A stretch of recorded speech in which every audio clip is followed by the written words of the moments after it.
we therefore request our developing partners, our partners, and every actor in the basin to mobilize resources with us to address those actions identified in the policy. The water quality policy for the East African partner states is geared or generated purposely to address or to guide the partner states to have their local or national policies to address the issue of the water quality in the basin.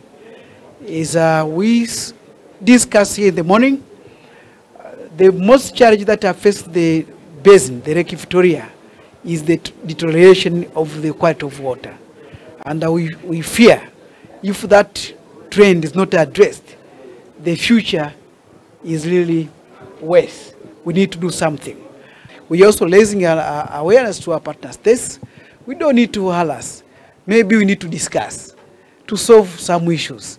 Maybe our people that are doing some, they can breach here and there some regulations without knowledge. Most of the resolutions we have come up with as Council of Ministers or Sectoral Council of Ministers of Lake Victoria Commission include sharing of data and information by partner states, equal representations of partner members in the Lake Victoria Basin Commission, and then approval of water policy guideline that will be used by partner state for decision and generating plans and programs.